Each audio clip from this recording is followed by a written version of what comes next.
Good evening, all.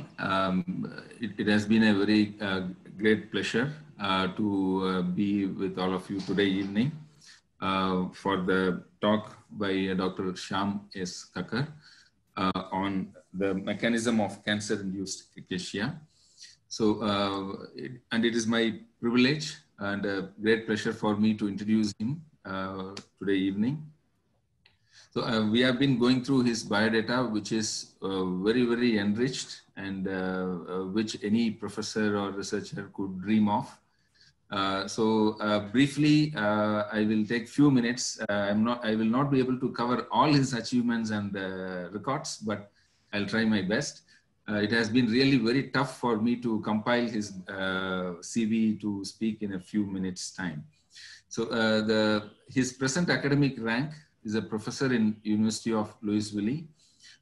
He is associated with different departments like Department of Physiology, Department of Biochemistry and Molecular Genetics, Division of Endocrinology and Metabolism, and also the James Graham Brown Cancer Center, Institute of Molecular Diversity and Drug Design, and Center for Genetics and Molecular Medicine within the University of Louisville. So before that, he has also different academic appointments in the University of Alabama in Birmingham, and also in the Comprehensive Cancer Center in the University of Alabama. And during early 1990s, he was assistant professor in University of Alabama. And further, he was before that, after that, and during those periods, he was also as associate scientist. He has been working in Auburn University during 1997 to 2000. He was also associated with Medical College of Ohio in Ohio as a research assistant during the late 80s. And initially he had started his career in NDRI Kernel as an assistant professor in the year 1978 to 83. So his education graduation was in Punjab University during 1969 to 73, and a master's in NDRI Kurukshetra University, and a PhD in biochemistry from same Kurukshetra University, NDRI. Later on, he moved on to Baylor College of Medicine and then Medical College of Ohio in 1984, and followed by an MBA degree from University of Louisville in 2008 to 10. So he has a lot of administrative appointments. Just to name a few, he has been member of the various education committees, the Senate committees of the universities. He has been associated with the Faculty Senate, with the prestigious positions of the Faculty Senate in different universities in different programs, and Institute and Centers Review Committee as well. So he has been a committee member in the Clinical Trial Committee as well. He is the founder and editor-in-chief of the Journal of Ovarian Research. He is the founder and executive editor of Journal of Cancer Stem Cell Research. In the year 2006, he has also been the director of the on-site facility for Sigma Aldrich Chemical Company. He has been a committee member in the various capacities in the university and in the research institute systems. He has been a consultant in biotech laboratories in AstraZeneca, in Nauga Needles Corporation in US. And to name some of his grants, he has successfully obtained and completed the research in more than 50 grants.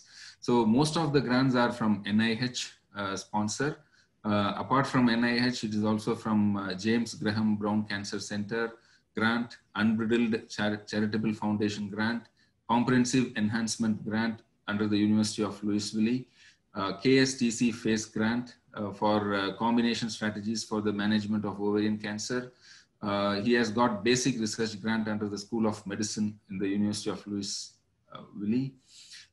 He has also got grants for the development of targeted therapy for cancer treatment, and for clinical translational research grant for ovarian cancer, Kentucky Science and Technology Corporation grant, the Endocrine Society grant for ovarian tumorigenesis and metastasis, He has got grants from Department of Defense, Charlotte Geyer Foundation, Department of Defense Pre-Doctoral Training Grant, Center for Molecular Genetics and Molecular Medicine Grant, US Department of Agriculture, USDA grant, and also from private laboratory grants. So I have only listed a very few grants, but his biodata says a lot of research achievements as well as grants that he has obtained.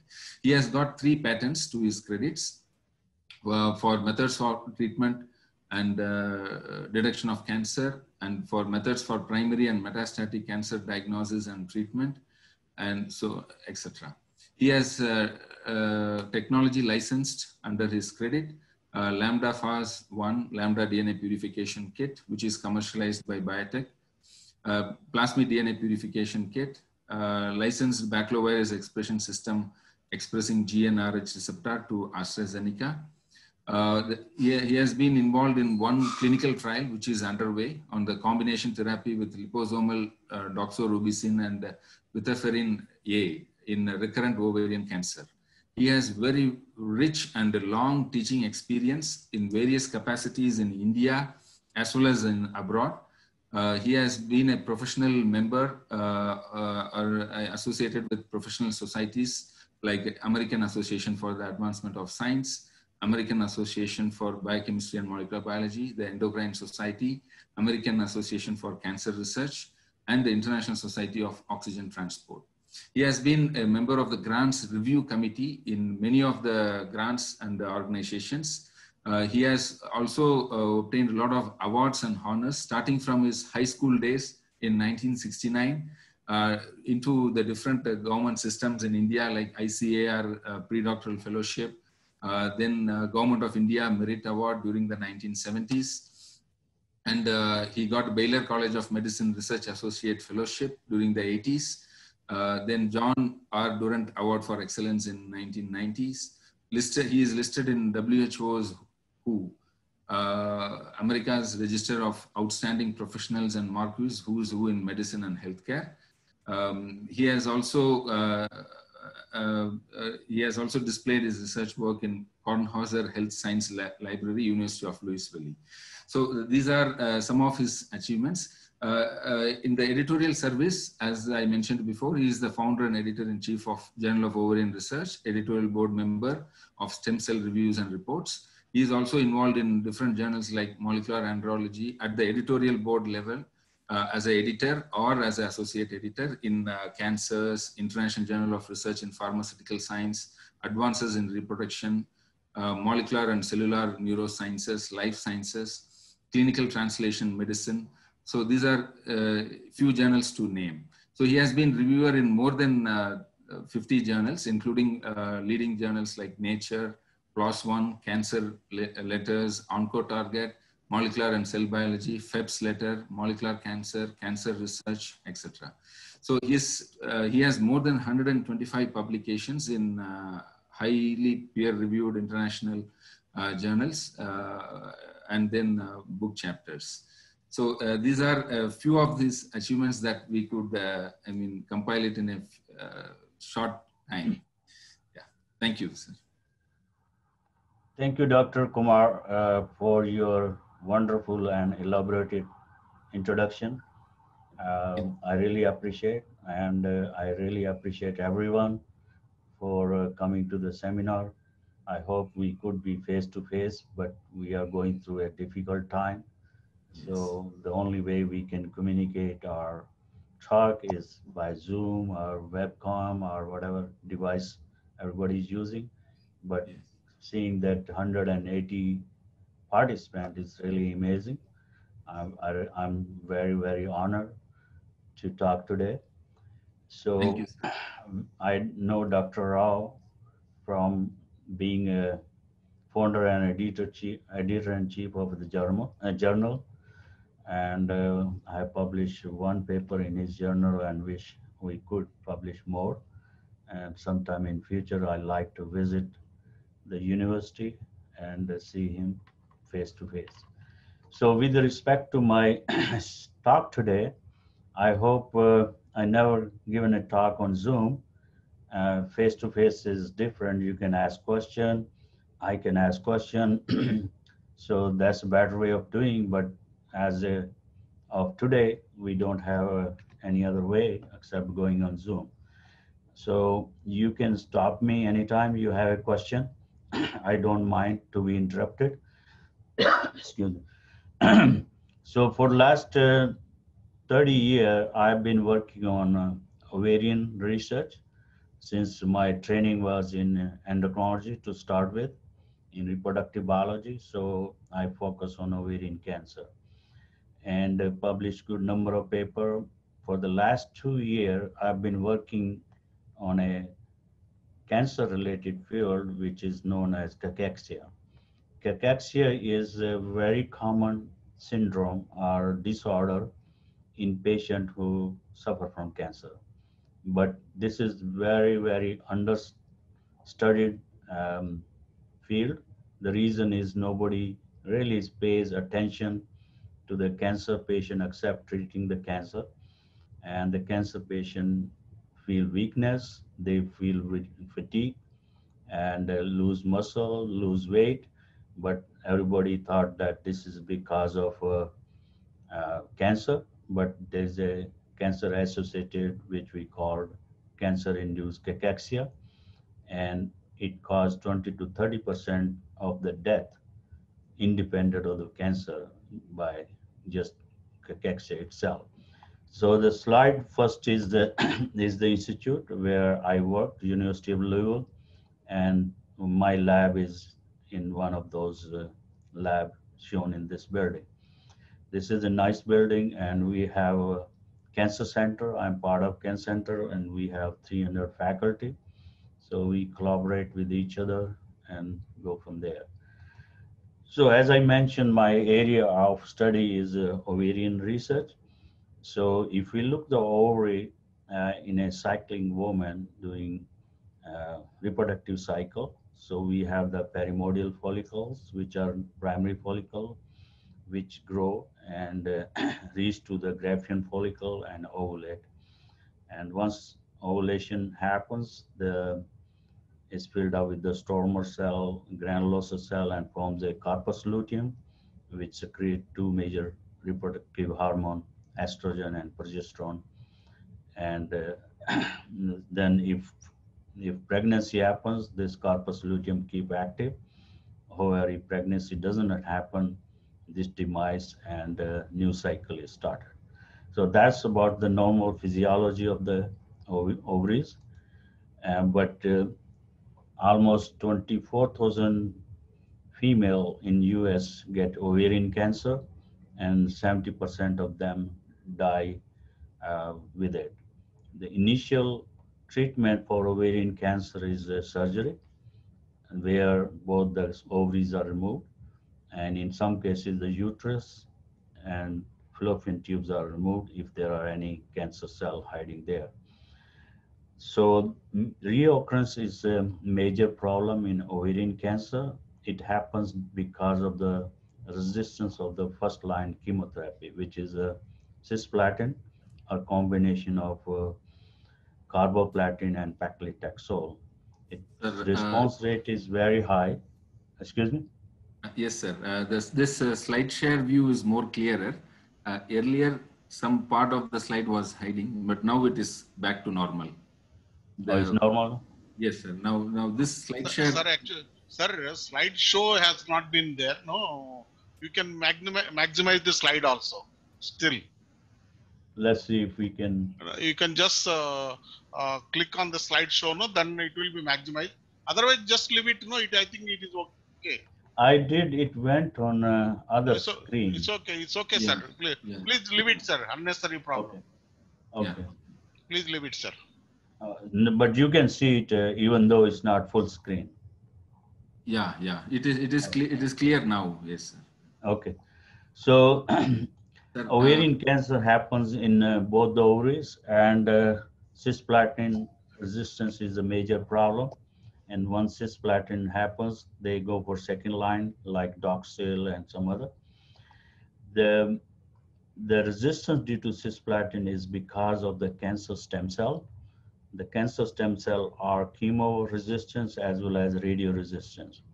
So when ovarian cancer or other cancer are treated with first-line chemotherapy, the cancer stem cell are resistant to chemotherapy. They survive and differentiate into mature cancer cell. That will be something I can talk later because I've been doing some work on cancer stem cell and have published few papers. But today we will talk about cachexia. What is cachexia? Cachexia is a common complication of cancer. It's a multi-syndrome or multifactorial disease, and there is a loss of body weight, and about 20 to 30% of the death are directly as a result of cachexia. Cachexia is associated with weakness, fatigue, loss of energy, and also the patient who get cachexia, they do not respond to chemotherapy. So the chemotherapy response goes down, and it's so this is a inflammatory disease, and which also results in metabolic dysregulation such as loss of appetite and so on. And it also results in depletion of muscle mass. So the tissue which are affected by cachexia, skeletal muscle are the major one. However, the heart, liver, adipose tissue, and brain are also affected by tumor. And we call these as a cachexia, liver cachexia, or adipose tissue cachexia, and so on. So as I mentioned in the beginning of the talk, that very little attention has been paid because the physician normally, they don't look cachexia as a disease. They think that this is associated with cancer. They try to treat cancer, and therefore we do not have in detail study or clinical study about cachexia, and no drug has been really successful to treat cachexia. They treat tumor and not the cachexia. So the animal model so far used is C26 colon cancer, which is a very standard model, and the male are used because male develop cachexia as a higher rate than the female, which could be due to protection from the estrogen. However, in human, we get almost same number of male and female suffering from cachexia. And because we don't have cachexia female model, and so we thought that if we are working on ovarian cancer, which is a female cancer, so we need to see if we can develop female cachectic model. So we targeted on female mice.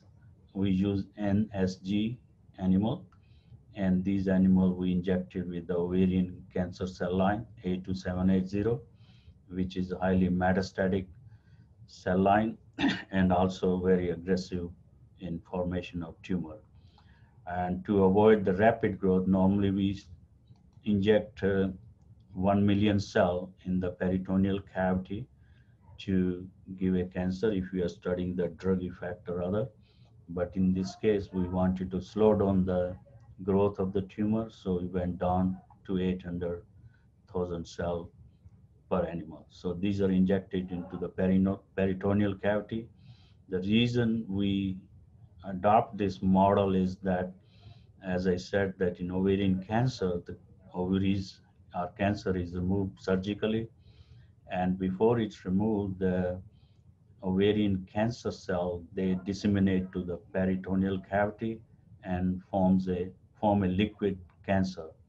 And I've seen the patient having 1 liter to 15 liter of ascites, which is a liquid cancer, and their tummy keep on increasing, but they feel that they are eating too much, they are gaining weight, but basically it's building up the fluid, which is called ascites.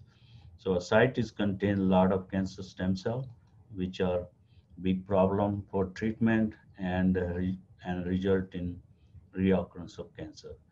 So we have 60 animals. Initially, we divided into 2 groups, the tumor-free, which were not injected with the tumor cell, and tumor bearing mean the animal which were injected with A2780 cell. Further, these group were divided into tumor-free in 3 vehicle.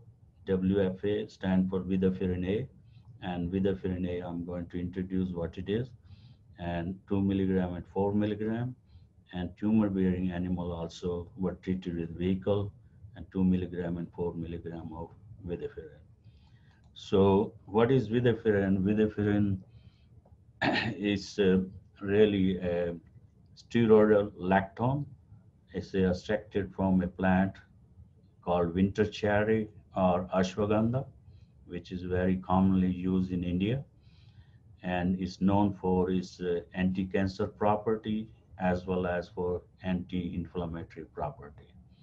I have used this compound for the last 4 or 5 years in combination as well as a single compound.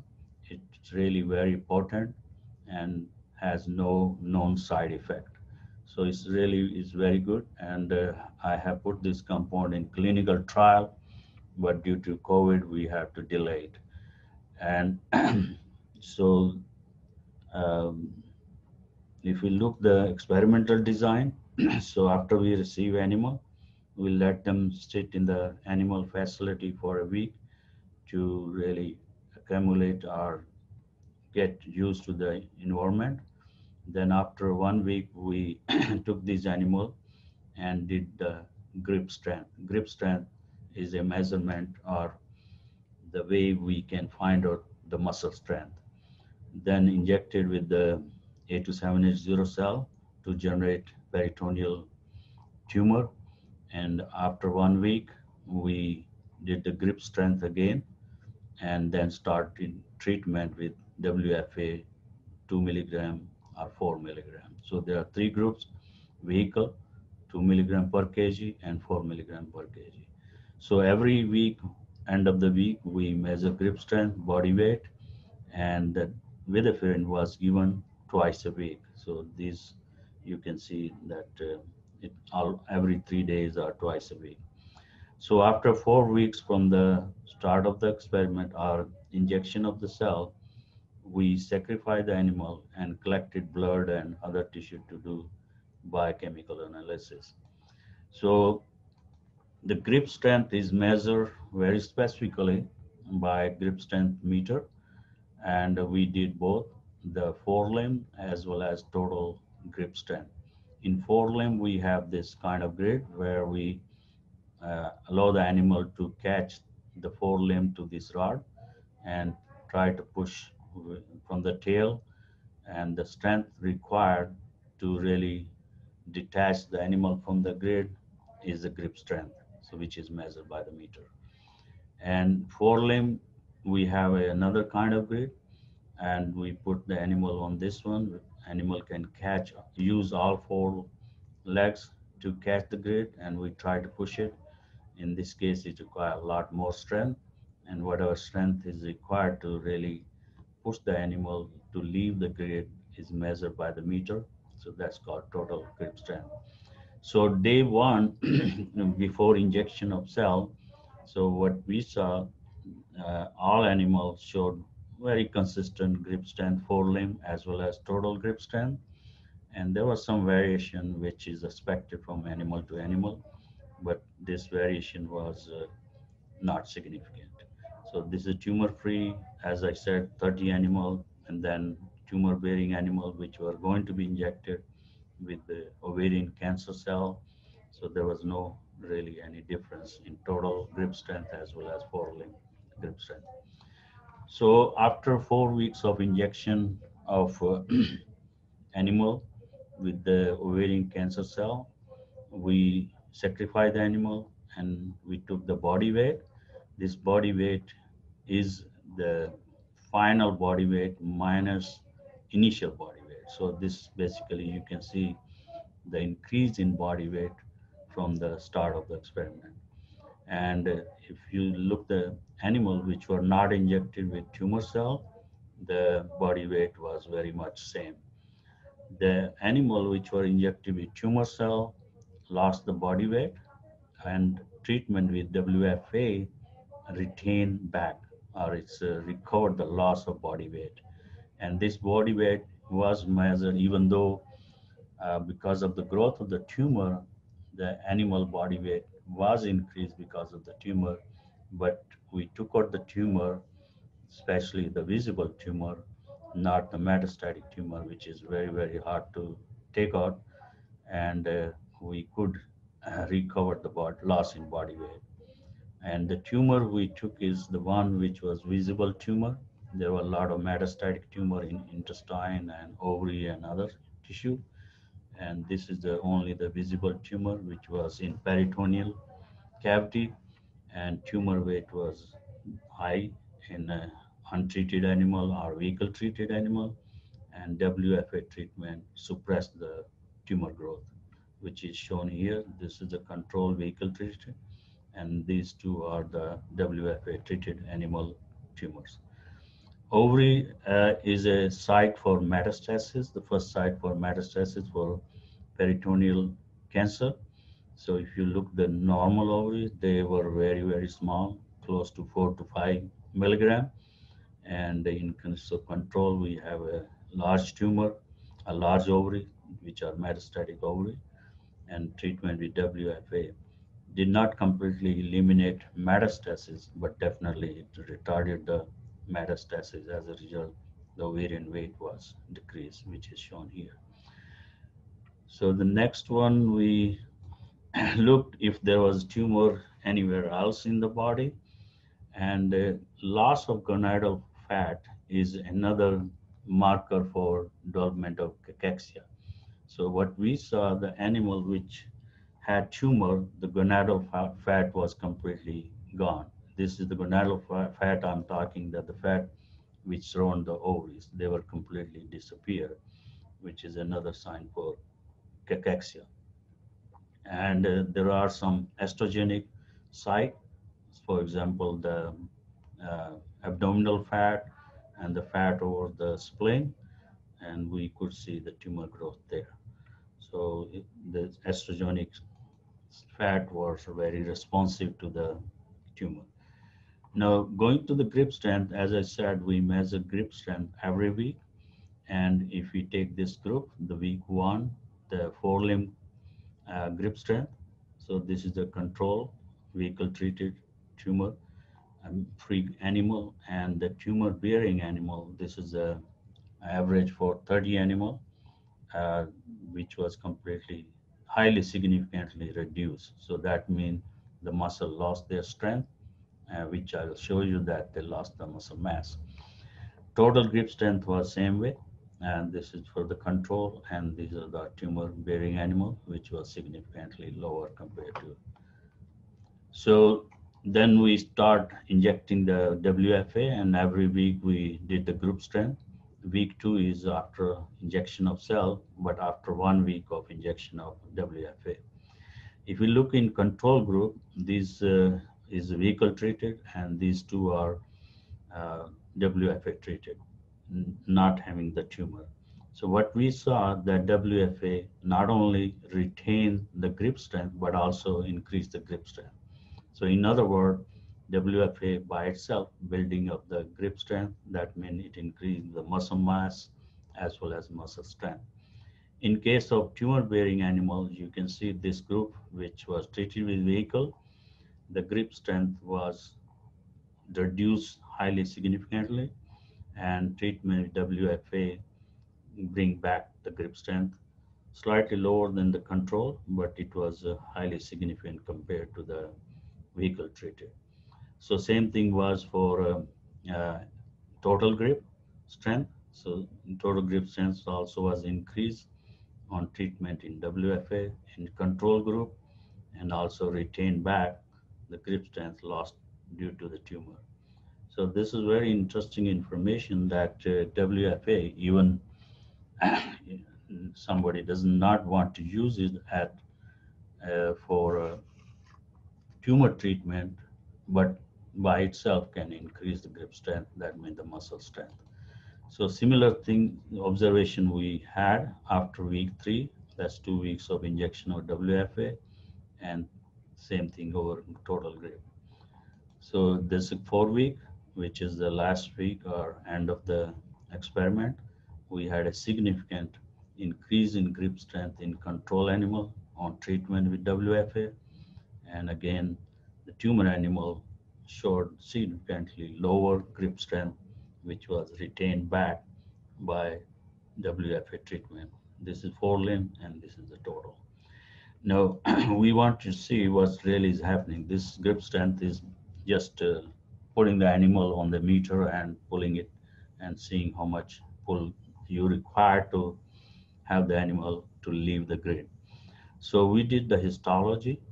We sectioned the muscles fiber, and which is TA, which stands for tibialis anterior.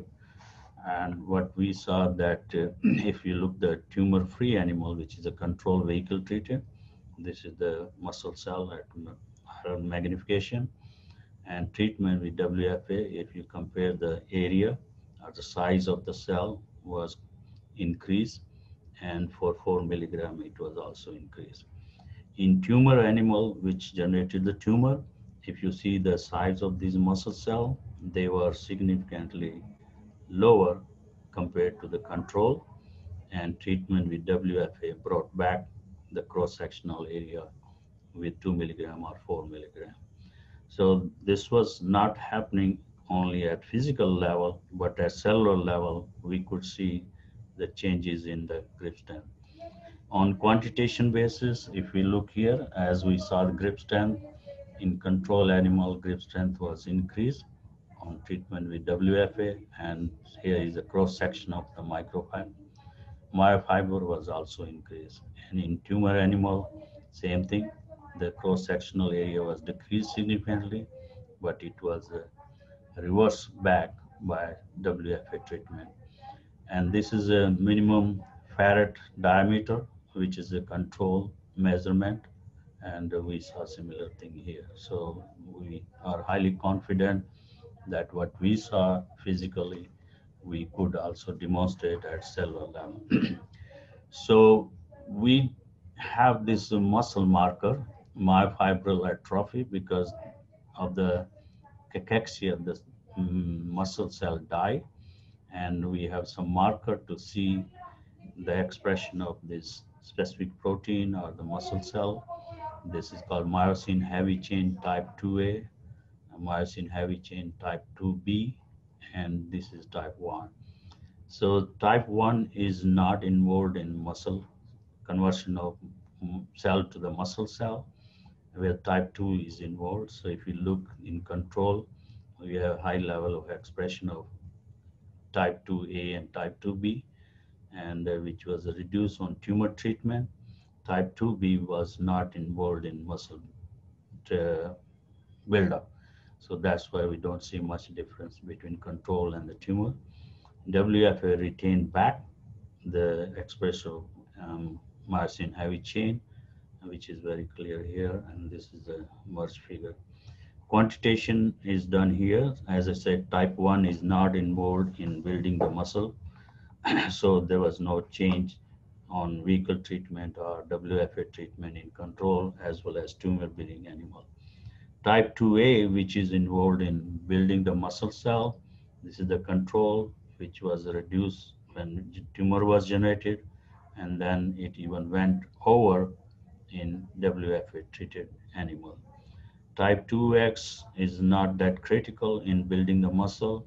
Type 2B is involved, but it has a reverse function of type A. This is a differentiation. So type 2B in tumor went up, but on treatment with WFA, it went down or even lower the control value. So putting things together shows that it's happening at biochemical level. So there are many regulatory pathways which are coming from the cancer, like inflammatory cytokine, inflammasome, and many other growth factor, and so on. So number of mechanisms have been defined to cause loss of muscle cell or atrophy. And so one of the pathway is that tumors create cytokine, and TN-alpha is one of the major cytokine, and also IL-2, IL-6, IL-8.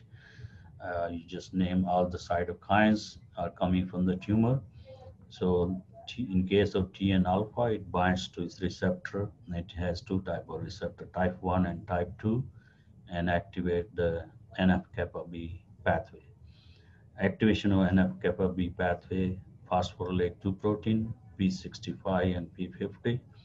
And this NF-kappa B also activate the secretion and synthesis of pro-inflammatory cytokine, which includes several, and also the inflammasome, which I will show you in next few slides, what are inflammasome, and they also are controlled by NF-kappa B pathway. So to test where vidofludimus is working, this is hypothetical shown here that it can regulate the secretion of cytokine, inflammatory cytokine from tumor, as well as it can inhibit NF-kappa B and TN-alpha. So we tested one by one. So if you look here, so what we saw, TN-alpha was low in non-tumor bearing animal. These are in the muscle. It went up in tumor animal, and then treatment with WFA pulled down. So that means TN-alpha is regulated by WFA. IL-6 was similar. It was low in control, went up in tumor, came back with 2 milligram. This is by chance we use two different studies. This is 6 milligram, and 6 milligram turned out to be lethal, so we don't see good results with 6 milligram. But 4 milligram we have good results. The rest of the experiment we did 4 milligram. MIP, which is IL-8, which is known as IL-8 in human, but in mouse is known as MIP2. So in control it was low, and then it went in tumor and came down. Same thing is that interferon gamma. Third is not shown because of this picture. Maybe I can show and share. So it was down-regulated by WFA. So inflammasome, which I'll talk a little bit later. So we have NLRP3. There are several inflammasome, but NLRP3 are the most commonly studied and the most active one to induce inflammation. Caspase-1 is an enzyme which converts pro-IL-1 beta and IL-18 to active form. Its expression was gone in tumor, and WFA treatment pull it down. This is a control, tumor-free. And IL-18 also went up in tumor and was pulled down by WFA. HO1 is a homoxygenase 1 enzyme, which is anti-inflammatory. It works opposite to the inflammatory cytokine. So if you look in control is here, and this tumor is here. This is control. This is the tumor which went up instead of the treatment. Sorry, went up, and this was pulled down somewhere. So how the muscle cells are generated. So everything starts from the stem cell, and the muscle stem cell are known as a satellite cell. These are pluripotent stem cell, and there are marker for satellite cell, PAX7 and MOD. PAX7 is a proliferative marker for satellite cell. MOD is a marker for differentiation of satellite cell. Laminin is a structural protein which we use to see the structure of the muscle cell. So what we found out that if we go to next one, in tumor-free, this total satellite cell number went up, and in case of tumor compared to control, it was up because it's a tumor source. And WFA, why is showing down a little bit, is because it changes from proliferation to differentiation. So the differentiation of cell to muscle cell was upregulated, and here is the proliferation in quiescent. So if you look in control, these are a ratio of proliferating versus quiescent cell. was upregulated, and then WFA pulled down. This is in control animal. Whereas in tumor animal, it was almost same or slightly lower, and then WFA pull it down like in control animal. And these are differentiating stem cell, and it went up in WFA treatment in control, and in tumor animal also went up. PAC7, if we look, this is control and one dose and second dose, so they were gone up. And this is a tumor bearing animal. We didn't see much difference. It was up, then it went down, then it came back. MARD, which is a differentiation marker for the satellite cell, behaved very well. It was low. It went up in WFA treated control animal, and tumor pulled down differentiation, even though it increased the proliferation, but it decreased the differentiation. So the cell was there, but they did not differentiate to muscle cell. So that's why it's lower. WFA increased the differentiation. So if you put things together, so what I have come up that tumor secretes TN alpha, and it's not only the tumor, there's a local production of TN alpha in the muscle cell also. So TN alpha has two receptor, TNF alpha receptor 1 and 2. When it binds to receptor 1 type, it activates the MAP kinase signaling pathway. When it binds to receptor type 2, it causes activation of NF-kappa B, and which activates the excretion and synthesis of chemokine and cytokine, and there are several of them. It's shown is only a few of them. So as I said, that TN alpha is also activated in tumor. So this is a tissue from the tumor bearing animal, and you can see a lot of phosphorylation of B65. And this is Dept nuclease staining, this is the muscular. When we treat with WFA, expression for phosphorylation is almost eliminated or significantly reduced by both the doses and Dept and so on. So this is a quantitation. You can see here TN alpha in tumor is high, but 2 doses of WFA reduced significantly. Interferon gamma was same way, IL-6 was same way, and IL-18 was same way. So this is really interesting how WFA is regulating this cytokine, and which is not only important in case of tumor, but there are many inflammatory disease where this inflammatory cytokine go up. So if you use WFA for those treatment, it may help to reduce them. So this is a secretion of cytokine, which mimic what we saw at transcription level.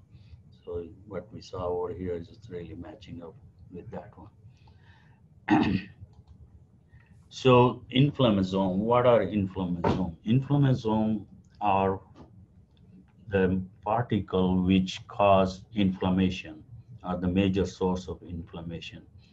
And the formation of inflammasome is activated by PAM, which stand for pathogen molecule pattern.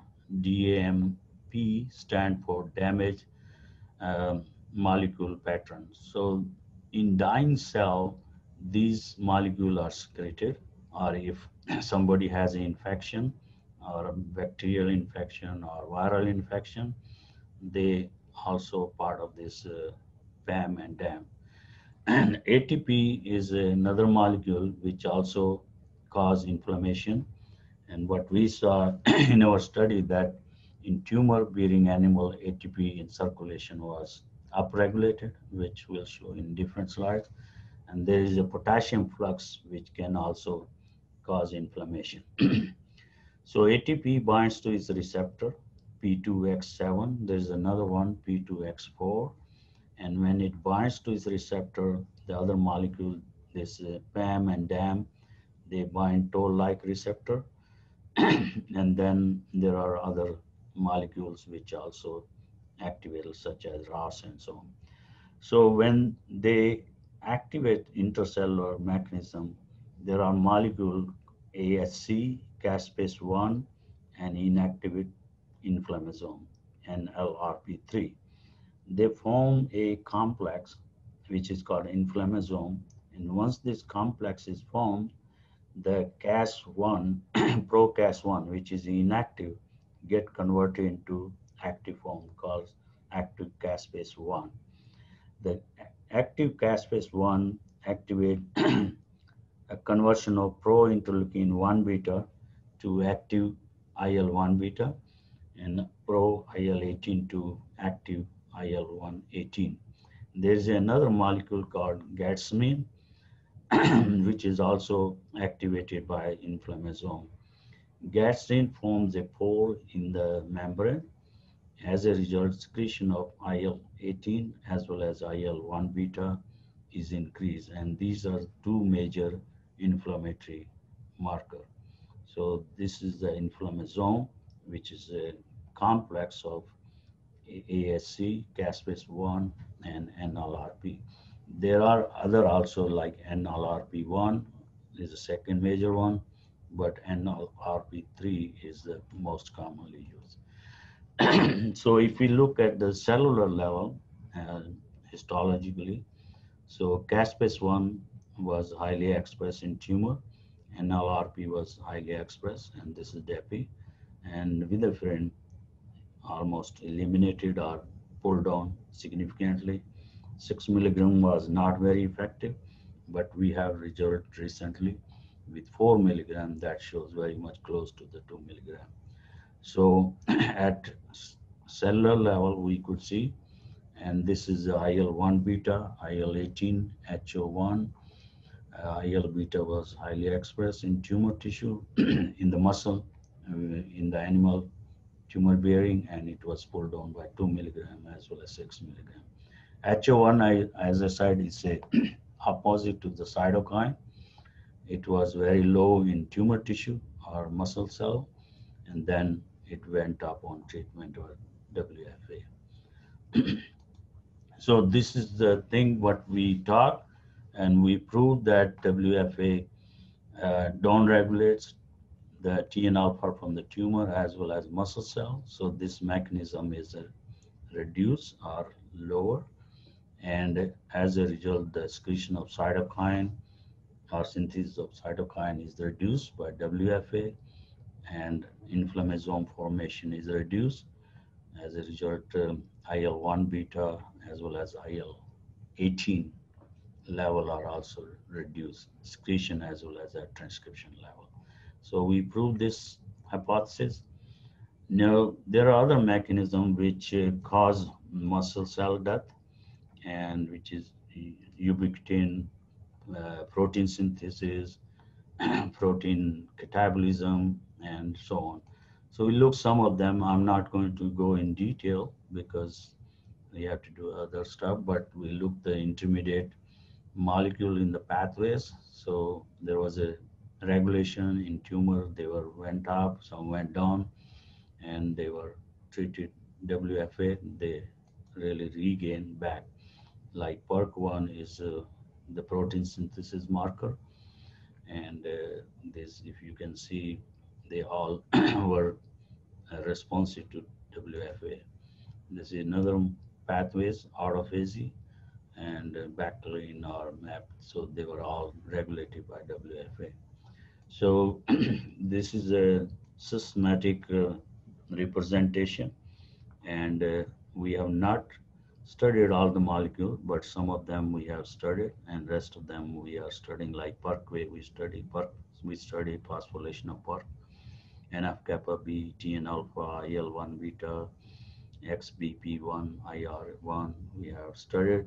So the induction of cachexia by tumor is a multi-step process. It's not only single pathway, but multiple pathways are activated, and WFA is really good in responding. No, I could add up more on muscle, but I thought it's really interesting to talk other type of muscle in the body, which is a cardiac muscle or myocyte. And there have been hardly any study where people have shown the induction of cardiac cachexia. And cardiac cachexia is important because it can lead to chronic heart failure and ultimately lead to the death. So we thought in this presentation, I cover muscle mainly, but to some extent, I'm going to cover the effect on cardiac tissue. So if we look the cross section of the myocyte, again, like in muscle, in tumor-free animal, we have this big cell, and WFA treatment retain or slightly increase the size of the cross-sectional area. Tumor-bearing, there's cardiac muscle cell area went down, and it was regained in WFA treatment. So quantitatively, if we take the heart weight, which is calculated heart weight by tibial length. So in control group, we have no much difference or no difference, but in a tumor-bearing animal, the heart weight went down. That means the heart cells are dying, and then WFA regain or reverse the heart weight. And if you look the left ventricle diameter, which was slightly changed by WFA treatment in control animal, but in case of tumor animal, it was significantly reduced and regained back by WFA treatment. As cross-sectional area, I've shown there was not much difference in control, vehicle treated or WFA, but in case of tumor bearing, it was significantly reduced and reversed almost to 80 to 90% in case of tumor bearing animal. So this is some of the recording I'm going to show. So to look the heart function, there are systolic function and diastolic function. The systolic function include fractional shortening and ejection fraction. The fractional shortening is calculated by measuring the percentage change in left ventricle diameter. That's the definition of fraction shortening. The FS stand for fraction shortening, and this is the formula. We don't have to do it. The machine calculates by itself. And ejection fraction is a measurement of percentage of blood leaving the heart. So when heart pumps, how much blood leaves the left ventricle is measured by ejection fraction. And also I'll be talking cardiac output is the amount of blood heart pumps through the circulatory system, how much blood is pumped out of the heart to the circulation. That's called cardiac output. So if you look these slides, so you can see the heartbeat is very normal in the animal which were not injected with the tumor cells. So very systematic waves are there. And if we look the waves, this is another way of presentation for the heartbeat. So we see very nice waves and no skipping of the wave is there. So you can calculate the ejection fraction and fraction shortening by measuring the distance between two waves. So this is again, if we take the heart rate, the was decreased in tumor animal and was regained by WFA. Fraction shortening was not much change in control animal, and however, it was significantly reduced in tumor-bearing animal because the muscle became weak, so they could not really pump out as much blood as case of control. Surprisingly, the WFA completely regained the fraction shortening. If you look at the cardiac output, was similar thing, no change in control, and it was reduced in tumor-bearing animal and was regained back in animal treated with WFA. LV mass, which is a left ventricle mass, which was reduced due to the atrophy of the cardiac cell. It was significantly reduced, but regained back by WFA treatment. So all these parameters are related to systolic function of the heart. And if you look at the diastolic function, which is EA ratio, which are the waves. So what we can show that no change in control, reduced in tumor, but it did not gain back to the level of control animal. So that means it was partially regained. This is the diastolic function of the heart. Same thing we found out E and E prime, and it was not really gained by WFA, whatever it lost in tumor animal. This IVRT stand for, let me look at it. This is isovolumetric relaxation time.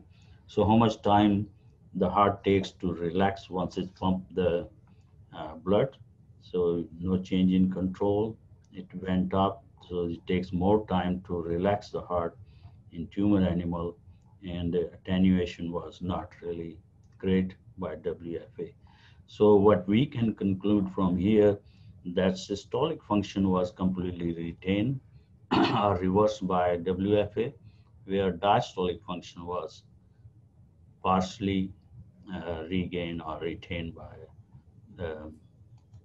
WFA. So one of the interesting thing I'm going to show you here, and which can lead to the death to the patient. So this is, again, I'm showing you the wave. If you pay attention about the beating of the heart, it stop here, which is missing wave here. So this is called arrhythmia. Arrhythmia can be due to increase in wave, loss of wave, or loss of beating, you can say, or abnormal beating of the heart. So we see here skipping of the beat, which means the tumor caused not only cachexia or loss of muscle, but also the loss of the heartbeat, so which is arrhythmia. And in other ways shown here, if you look the waves, these are very regular, but is skipping the wave, which you can see here, the distance between two waves is much more than it should be.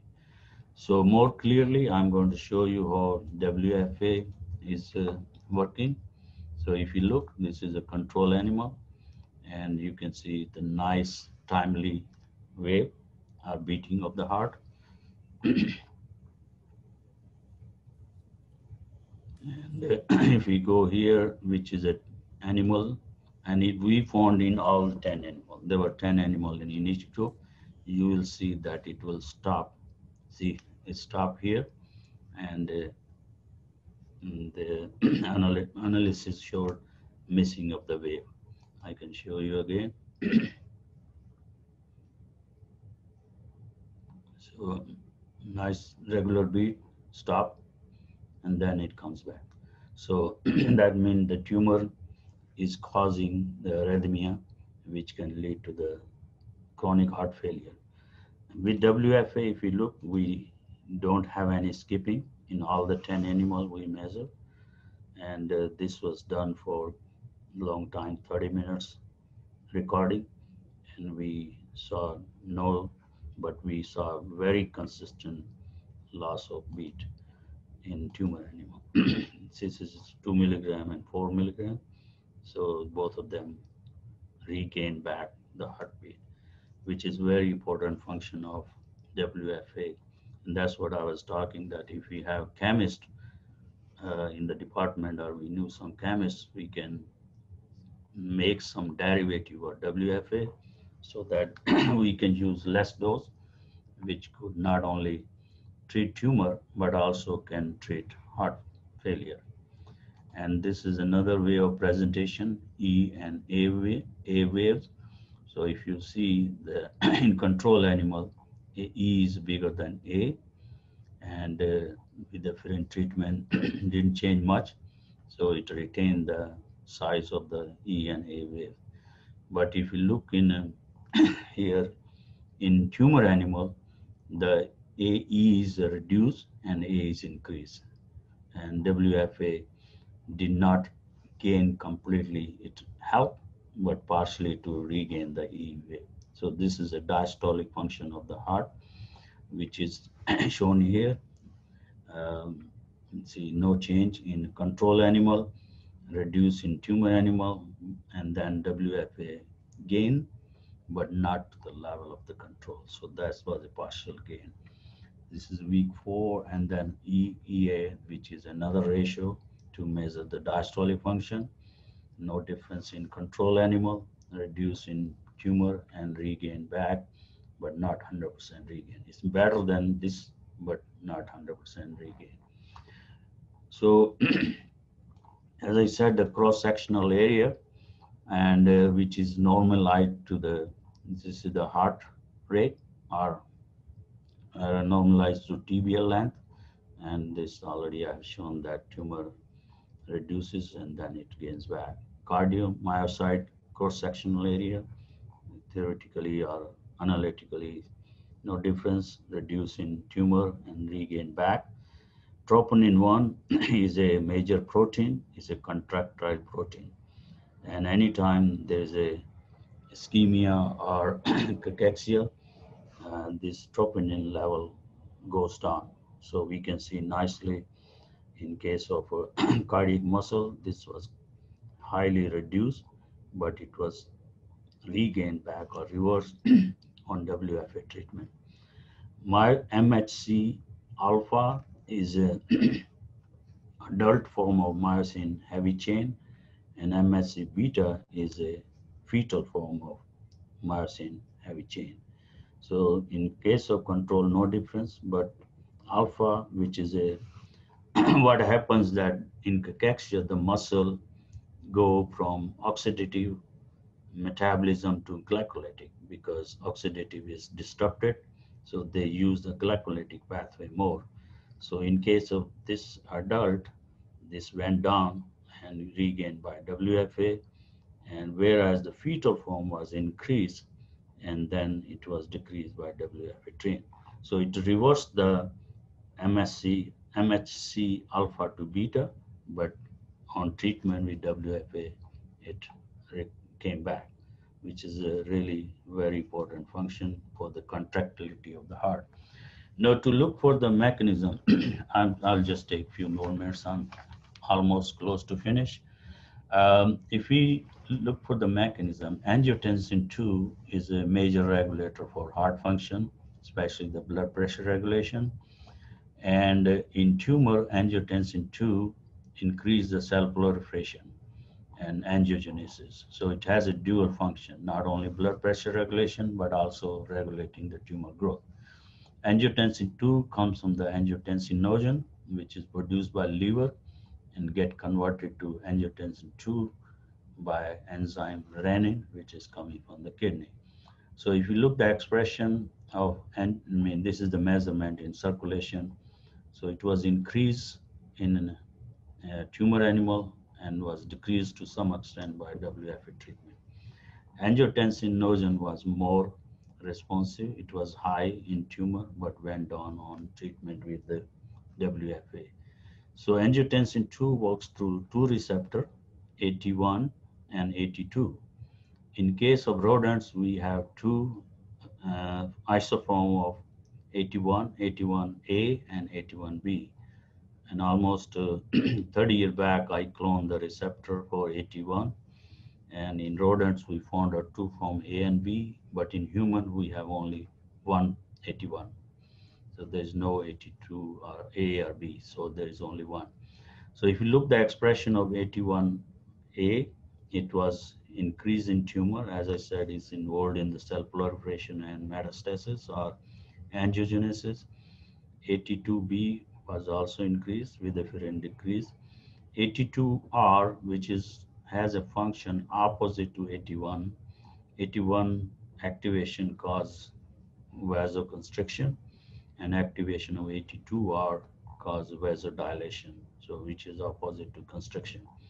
So its level, but if its level goes up too much, it's also detrimental to the heart. So it went up in tumor, but reduced in WFA. And similarly, what we saw in muscle, this cytokine TN-alpha was also high in cardiac cells or cardiac myocyte and was reduced in WFA treatment. IL-6 behave similarly.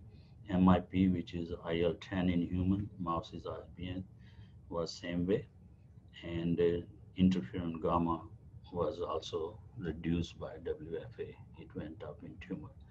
So most of the things are very much similar.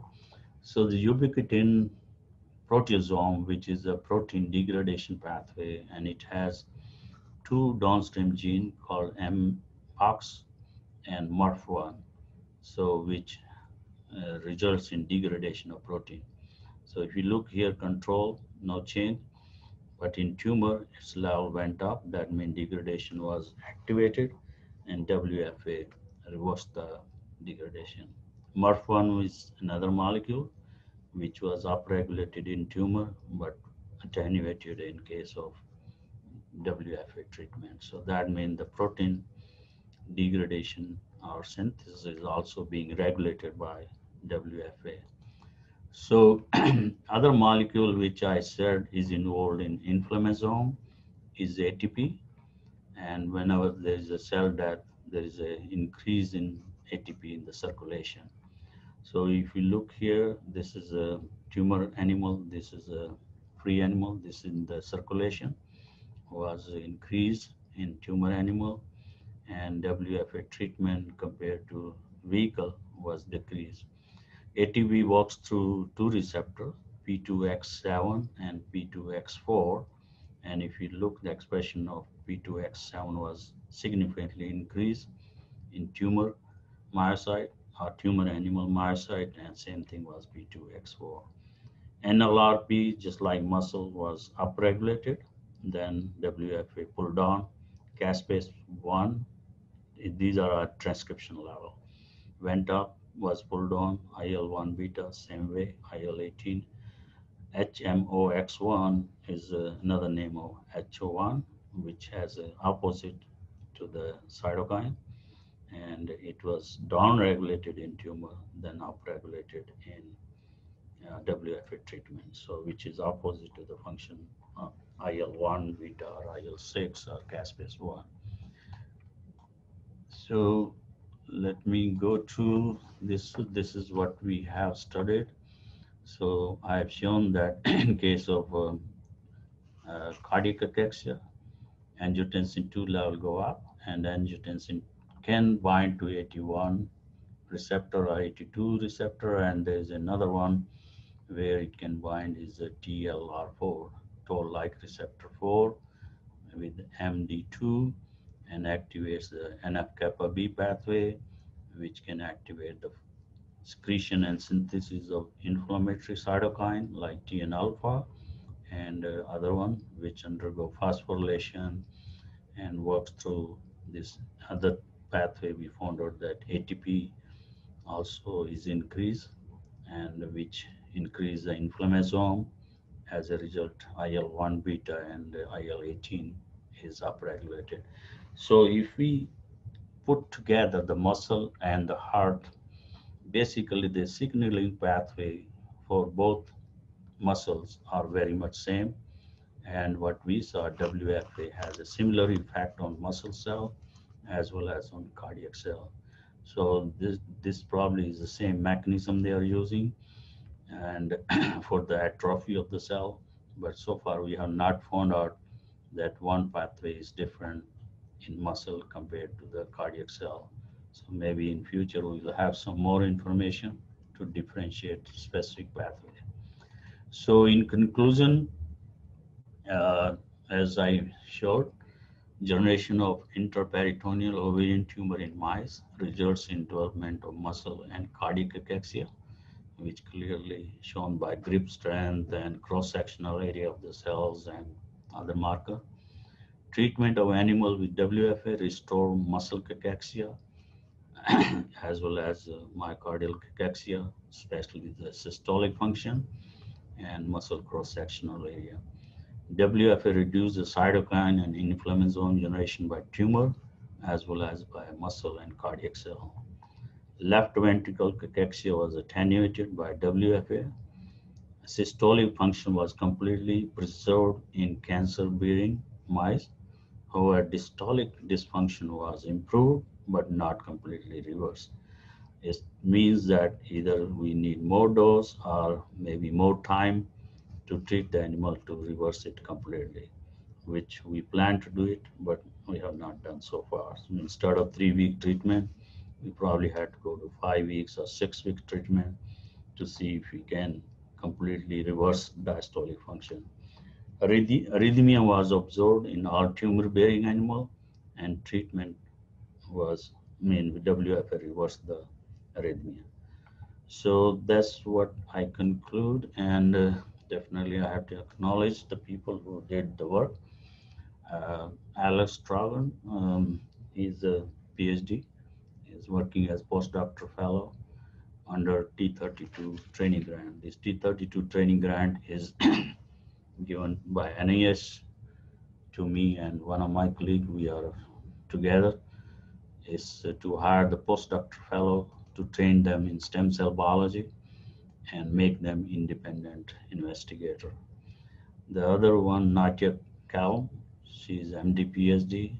She's MD from Georgia, which was part of Russia, and PhD she did at the University of Louisville. She's working as postdoctoral fellow. And these are the 3 grants money I use to do this work. With that, I stop here. And if you have any question, I'll be very happy to answer.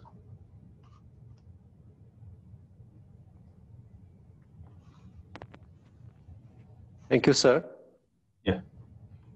Am I audible, Professor Senthil? Yes, yes. Okay. Yes. Professor Kakar, thank you so much for such a wonderful and insightful lecture on your research about mechanisms of cancer-induced cachexia. I really hope that all the participants, they will have they'll find it very informative and very useful through this work. Sir, there are some questions that we would like to answer, we would like to address, and I will just read out from some of the participants. Excuse me, how many participants? Sir, no, I mean, I'm going to read, there are some questions from the participants, which I'm going to, I will just read out some of the questions. Okay. Sir, can you hear me? Yes, I can hear you. Okay, okay.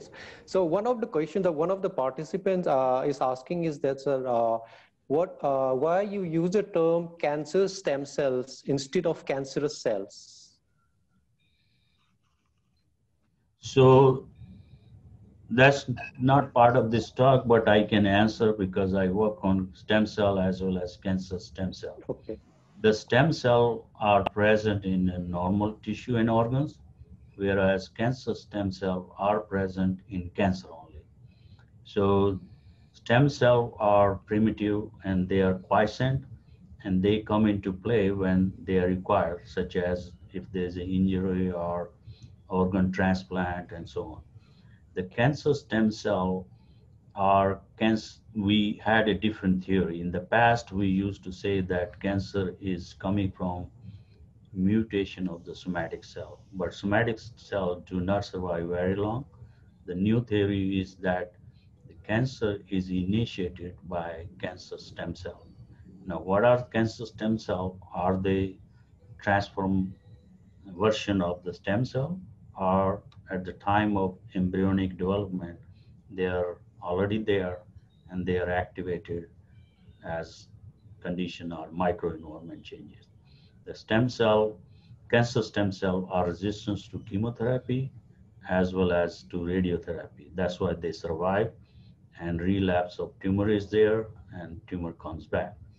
So WFA, we have seen it also target not only cancer cell or cancer stem cell. Another interesting thing we found out that the chemotherapy being used currently, like cisplatin or paclitaxel or combination, they kill cancer cell, but at the same time they amplify cancer stem cell. That's why the cancer comes back. So that's what I can say in the short term, unless they have more questions. Thank you very much, sir. So another question is that someone is asking, how successful is this model and what are the limitations? For cachexia model? Yes, sir. Well, as I told that the well-established Cachexia model is using C26 colon cancer cell line, which most of the investigators have used. Some investigators have used lung cancer cell, Louis lung cancer cell, and ovarian cancer-induced cachexia. There's one group at University of Indiana, Dr. Zimmer, she has used, and we are the second one to use it. The reason we use that because female also get cardiac cachexia as well as muscle cachexia. So why is not good model for cachexia? But in our study, we found out that ovarian cancer is equally good in inducing cachexia as well as colon cancer cell as a lung cancer cell. So we can study more about the hormones regulation of cachexia in female, and I don't see any difference in male and female. The number of the cachexia develop are 100% in female. These were the female mice, but I don't see any difference. So it could be very interesting that it model is working and is as good as C26 model. Okay. Thank you, sir. Especially the cardiac cachexia is a new information, especially with ovarian cancer. Nobody has studied ovarian cancer-induced myocardial cachexia. Thank you very much, sir.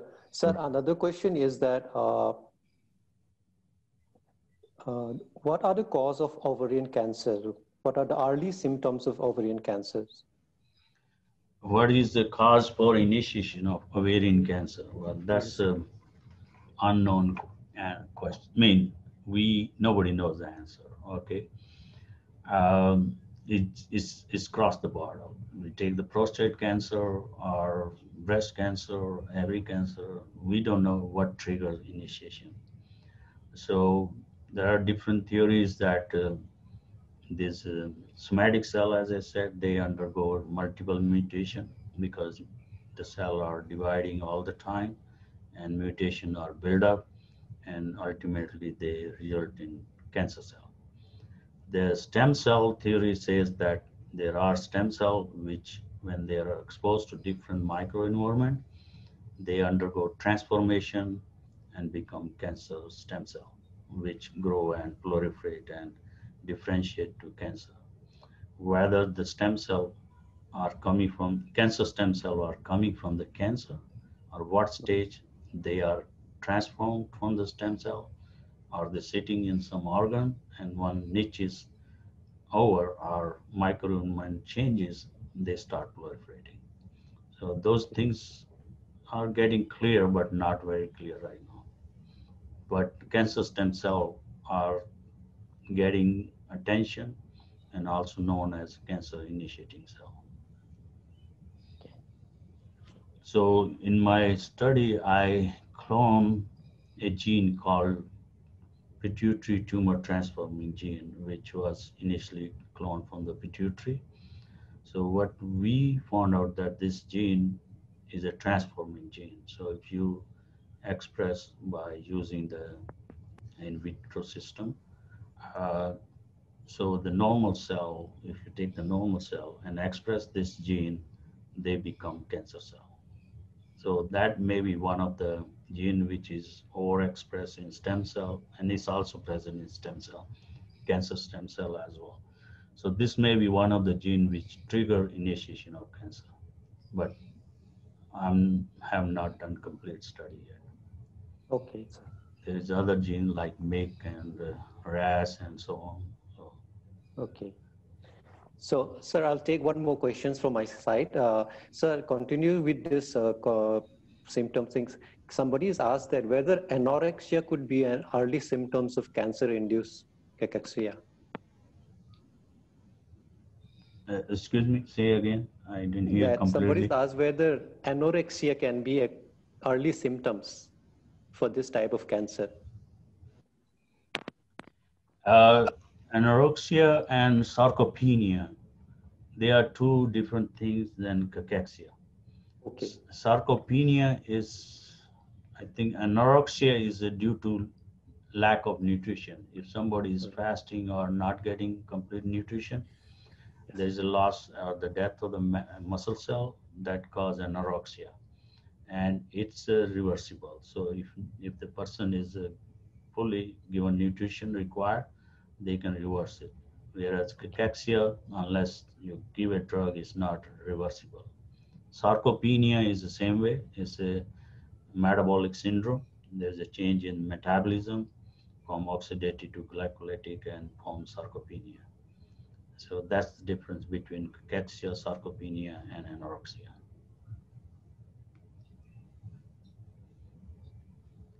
Any more questions? Yes, sir. There has been a question from Nitya. She is asking about, is there any free virtual tools available for the in vivo models? Virtual tools? Maybe he's talking about in silico models or something. Online softwares which could help in analysis for the in vivo models. You can't buy cachexia model, but it's not hard to generate.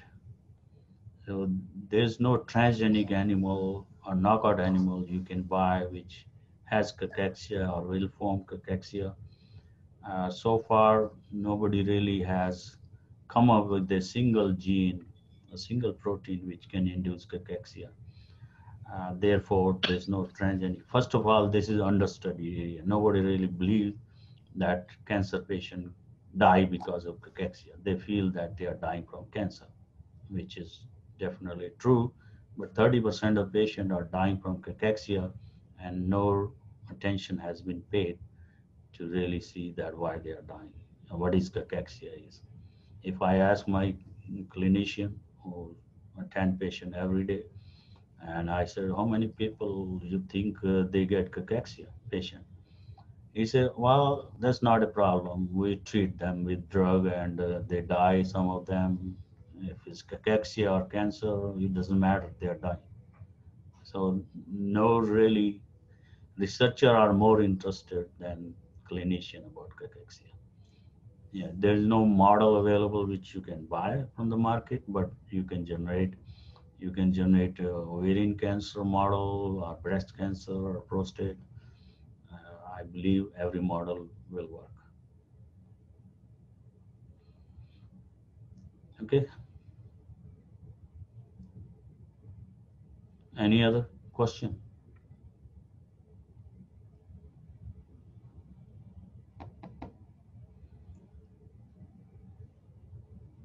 Any clarification or question the audience have or participant? They can email me. My email address, I can type it here so that they can see it.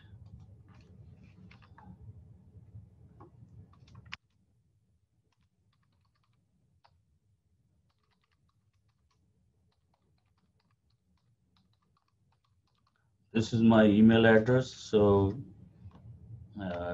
and I can give my cell phone too. This is 502-931-1485. So either you can send me email, or if you are visiting US or want to call from India, you're most welcome. This is my cell phone number.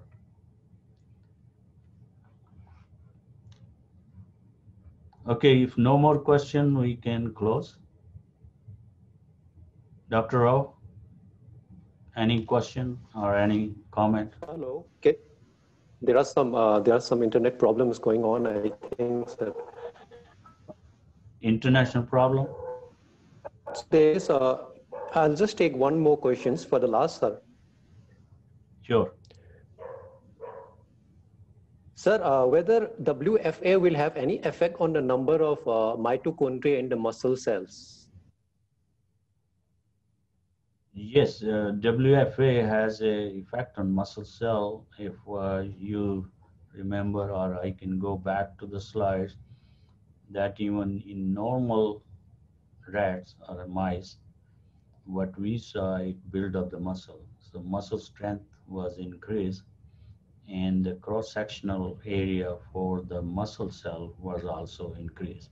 So that means it's building up the muscle or increasing the strength of the muscle fiber by itself. So ashwagandha, I don't know, is used over the counter in India. A lot of people take. So that could be something good for the people to take. Okay. We need to do clinical trial to really establish, and that's what we try to do, but because of COVID it's delayed. And when we do the trial in tumor, not only we look for the Okay. tumor suppression and cachexia, but also we Okay. look the muscle strength, myocardial function, and so on. So all those things are planned, and hopefully we can start quickly. Right now, everything is stopped.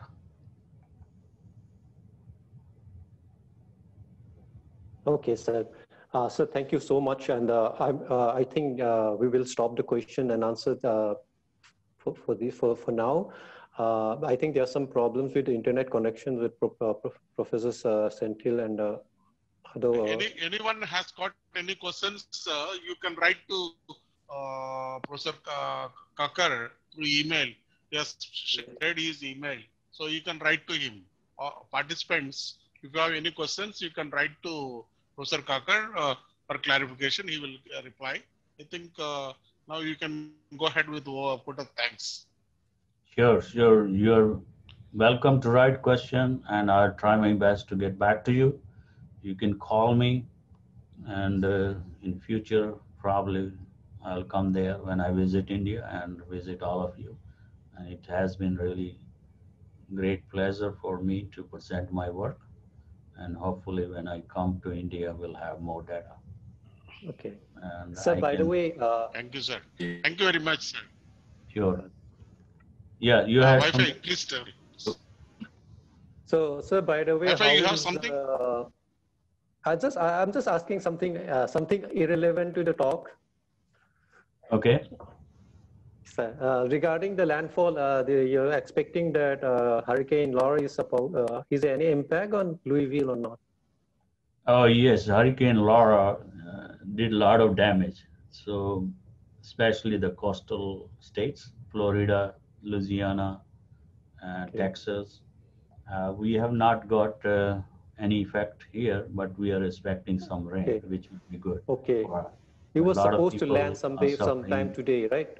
Yeah. We get this kind of hurricane every year. This US is bad for weather point of view. I mean, Okay. hurricanes are very common. Yes. So people are prepared. They all, get the warning before. Definitely some deaths are there, but Okay. most of the people leave the home temporarily, go to safe place, and then come back. So there's a lot of federal help, a lot of federal warning, a lot of people volunteer help. So this is a part of life. I mean, every year it happens. Yes, it has caused damage to 4 or 5 states, but we are quite far away, so we did not really get anything. And we may get rain tonight, which is good. Anyway, sir, thank you so much for sparing us your valuable time. And I think it's already late also for you. I mean, very early for you. And I thank you for all the information that you have given. And Dr. Esther is there. request, She will tell us. Esther, you ask for. Okay. I will. Okay. Dr. Okay. Esther, can you please give the vote of thanks? Yes. Esther? Hello, sir. My internet connection has been quite unstable. Yes, sir. Hello. Can you hear Hello? me? Hello. Am I audible? Yes, I can hear you. Yes. I was here the whole talk, and I was listening to the lecture. It was very impressive and interesting, but by net connected now and then I think I'm 50 lecture. It was a very interesting lecture, and I enjoyed him. I thank Professor Kakar. I thank the our Honorable Vice Chancellor for giving us this time, and all the Computer Center for making this program available to us. I thank all of the audience, all of the participants. Thank you very much. I really appreciate and Thank you,